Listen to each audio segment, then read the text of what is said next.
En dépit des ressources importantes engagées par l'État dans le système éducatif, auxquels s'ajoutent les efforts des acteurs de l'éducation, l'école béninoise reste confrontée à des difficultés à la fois conjoncturelles et structurelles qui ont pour nom fort taux d'abandon et de redoublement, faible taux de réussite aux examens nationaux et insuffisance de qualification du personnel enseignant. Ces difficultés engendrent des contre-performances qui appellent un diagnostic approfondi, notamment dans le sous-secteur de l'enseignement secondaire général. Cet exercice permettra de mettre en œuvre des solutions appropriées aux fins d'améliorer durablement les performances du sous-secteur. Les solutions envisagées passent entre autres par le renforcement du cadre physique d'apprentissage ainsi que l'encadrement pédagogique des enseignants. Le diagnostic qui sera établi aidera à l'élaboration précise d'un plan de relance et d'une feuille de route pour parvenir aux résultats escomptés.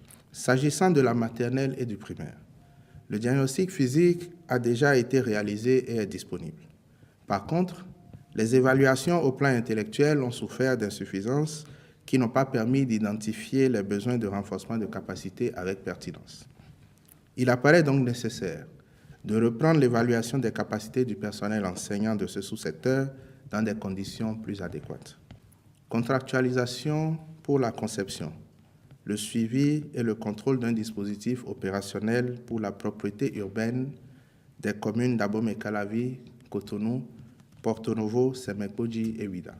La salubrité urbaine, qui recouvre entre autres la collecte des déchets, le balayage et le désensablement des voies, de même que l'évacuation des eaux usées, présente des dysfonctionnements considérables dans ces 5 communes.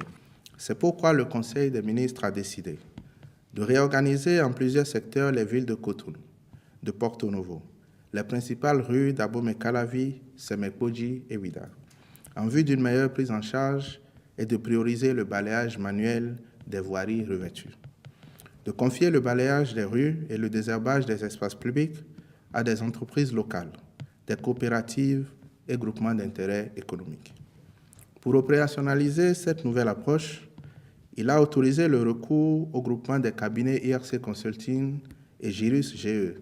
Ce groupement de cabinets aura notamment pour mission de réaliser un diagnostic sommaire, à l'issue duquel la cartographie des lieux et le découpage en secteurs d'intervention seront produits, d'élaborer un plan organisationnel et opérationnel de gestion de la propriété des villes concernées.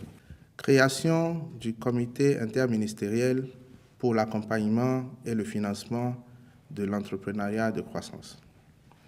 À la différence de l'entreprise de subsistance, l'entreprise de croissance offre l'avantage de stimuler la productivité, de créer des emplois et d'apporter des solutions à des problèmes majeurs.